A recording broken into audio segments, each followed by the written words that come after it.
दोस्तों, मेरा नाम सौरभ कुमार गुप्ता है। आज मैं बात करूंगी बीपीएससी ट्रायल 3 री एग्जाम 2024 की परीक्षा के बारे में।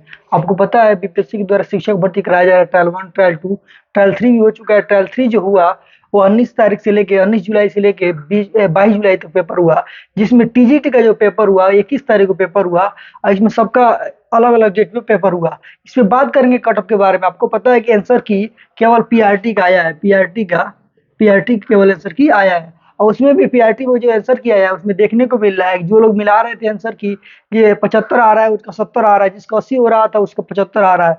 सब में 5 नंबर, 6 नंबर, 10-10 नंबर का अंतर से देखने को मिल रहा है, चाहे महिला हो या पुरुष हो। यानी जब सबका कट ऑफ कम आएगा तो आपका भी कट ऑफ कम आएगा, इसी हिसाब से इसमें बनेगा। तो हम बात करते हैं टीजीटी 9th-10th आंसर की कब तक आएगा। तो टीजीटी 9th-10th का कट ऑफ आंसर की जो प्रोविजनल आंसर की है तो आपको कल शाम को देखने को मिलेगा। कल शाम मतलब 1 तारीख को आपको देखने को आंसर की मिल सकता है 100 का 100%, और सबका मिल जाएगा 11, 12 और 9, 10 सबका 6 to 8 में भी 30 तारीख आज ही शाम को देखने को मिल जाएगा।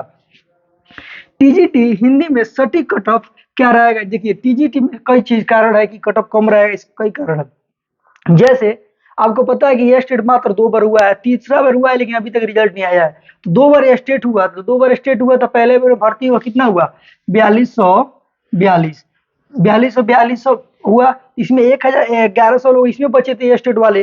फिर इसमें दोबारा जो ये स्टेट हुआ उसमें कुल लोग पास हुए थे 23,000 के लगभग ये स्टेट पास हुए थे। जब 23,000 लोग पास हुए थे, 23,000 में लगभग इसमें पीजीटी में कई लोगों का सिलेक्शन हुआ और इसके बाद इसमें 4600 लोगों का सिलेक्शन हुआ टीआरई 2 में। टीआरई 2 में 4600 लोगों का सिलेक्शन हुआ। जब 4600 लोगों का सिलेक्शन हुआ तो इसमें से घटाएंगे तो इसमें मान के चलिए कि 18,000 लोग इसमें से बच गए।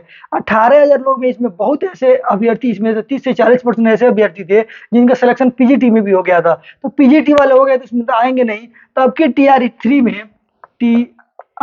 3 में कुल लोग फॉर्म भरे थे 12,020, यानी 12,020 लोग ही मात्र इसको फॉर्म भरे थे, जिसमें से 6.5% लोग पेपर देने नहीं गए थे। कुल मिलाकर 11,000 पेपर में बैठे हैं, उसमें से 60% युवा के हैं लोग।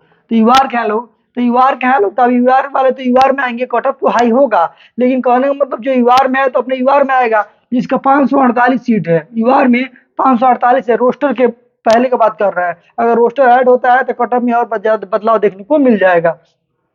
बचे इसमें से 40% में आपको पता है कि कई कैटेगरी होते हैं, ईबीसी, एबीसी, सब कैटेगरी में कैटेगरी अनुसार कट ऑफ कम आएगा। देखिए टीजीटी हिंदी में कैटेगरी अनुसार कट ऑफ क्या रहेगा। तो कैटेगरी अनुसार की जहां तक बात की जाए तो पिछले साल ईडब्ल्यूएस का कट ऑफ रहा था 79 रहा था, महिलाओं का भी कट ऑफ 79 रहा था, यानी महिला और पुरुष में कोई अंतर नहीं था। बीसी का भी कट ऑफ 81 था, ईबीसी का भी कट ऑफ 78 था। तो ऐसे ऐसे सभी कैटेगरी में इसमें 40% में लगभग आपको 7 कैटेगरी आपको देखने को मिल जाएगा। इसी में से सबका कट ऑफ बनने वाला है। तो जहां तक कट ऑफ की बात किया जाए आपके पर क्या रहने वाला है, 80 से 85 के बीच में, 80 से 85 के बीच में यूआर का रहेगा और बीसी का रहेगा आपको 75 से लेके 78 के बीच में, और ईडब्ल्यूएस का 74 से लेके 77 के बीच में रहेगा। ईबीसी का बात किया जाए तो 72 से लेकर 75 तक सबका कैटेगरी अनुसार धीरे धीरे घटता जाएगा। घटने का सबसे बड़ा कारण है क्वेश्चन लेवल थोड़ा सा अपडेट तो था, और उसके साथ साथ जो लिमिटेड लोग थे, जैसे लोग कहते हैं, जैसे इससे पहले जो पेपर हुआ था तो लोग कह रहे हैं कि टैलेंटेड जितने थे लोग, क्रीम जिसको हम लोग कहते हैं क्रीम, जैसे दूध में से क्रीम होता है तो निकल के बाहर, जो जितने टैलेंटेड थे वो तो टप टप नंबर ला के वो निकल गए। और जिनका नंबर 1 नंबर 2 नंबर का जैसे डेट ऑफ बर्थ के चलते फंस गया, वही लोग तो टीआरई 3 पे पेपर दिए होंगे। तो टीआरई 3 में वही लोग होंगे जो कैटेगरी वाइज होंगे। कैटेगरी वाइज में जो फंसे हुए हैं लोग तो कैटेगरी में ही आएंगे, दोबारा स्टेट को हुआ नहीं है तो उनको सबसे ज्यादा फायदा होने वाला है।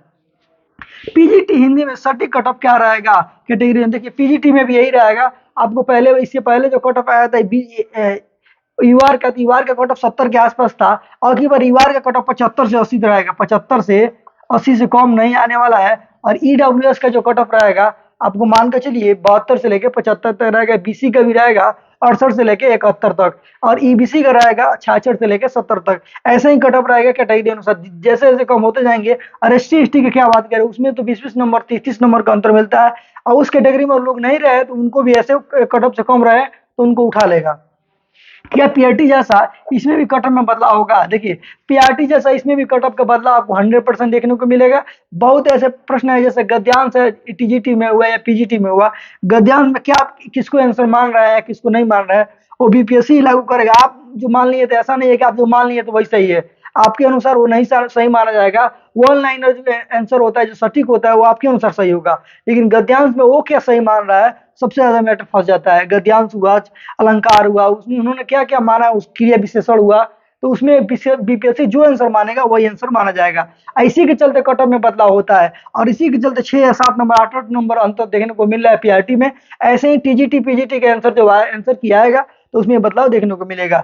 टीआरई 4 में डोमिसाइल लागू होगा कि नहीं? देखिए, टीआरई 4 में डोमिसाइल लगने की 99% चांस है कि होने वाला है, क्योंकि विधानसभा में भी इसकी बहुत ज्यादा मांग किया गया है। और प्रशांत किशोर जी जो चुनाव रणनीतिकार हैं, उन्होंने भी ये मांग किया है कि अगर लागू हो जाता है तो बिहार के बहुत बच्चों का उद्धार हो जाएगा, और बिहार में रहने वाले बच्चों को जॉब मिलेगा, तो वो बाहर नहीं जाएंगे कमाने के लिए, क्योंकि बाहर वाले बच्चे अंदर आके जॉब कर रहे हैं। क्या अंदर वाले बच्चों को जॉब मिलना चाहिए कि नहीं मिलना चाहिए, उसके लिए बहुत बड़ा मांग किया है। और विधानसभा में भी इसकी बहुत बड़ी चर्चा चल रही है, चाहे आरजेडी हो या किसी भी पॉलिटिकल पार्टी हो, सब में उसका मांग किया जा रहा है कि दो मिसाइल नीति लागू, अगर लागू हो जाता है तो बिहार के बच्चों को बहुत ज्यादा जॉब मिल जाएगा। और एक लिमिट कर दे कि युवा बच्चों को इतना सीट देंगे और ऐसे ना करेंगे। इससे पहले आपको पता है, जॉब तो कहा रहा था कि 10% ही अदर स्टेट को देंगे, लेकिन 10% कहने के नाम था, लेकिन बहुत लोग अपना कैटेगरी बदलवा, अपना जाति बदलवा ले रहे थे, अपना डोमिसाइल बदलवा रहे थे, और ऐसे जॉब ले लिए। फिर उनको पता चल रहा है कि स्टेट में रिजल्ट ही नहीं बना है, और उनका पता चल रहा है कि डोमिसाइल चीटिंग के द्वारा बनाया गया, तो उनको बाहर कर दिया गया। तो कई ऐसे कारण है, जो समाज में जो पहले जो बाद में जो बाहर किया जा रहा है, तो उसको हम पहले ही जांच के बाहर कर नहीं करते, तो सीट हमको पता चल जाए, तो जिससे बिहार वाले बच्चों को पता हो जाए। वन कैंडिडेट वन रिजल्ट तो बनना मुश्किल हमको लग रहा है, लेकिन जब नहीं बन सकता है तो इसमें कम से कम ये सही निर्णय के साथ लिमिटेड कर रहे हैं कि जो अन्य राज्य वाले आए हैं, अपने आधार चेंज करवाएं या कुछ भी चेंज कराएं, एक लिमिट में तो वो करे। तो ऐसे ही टीचर संबंधित वीडियो देखने के लिए हमारे चैनल को लाइक करिए, सब्सक्राइब करिए। जय हिंद।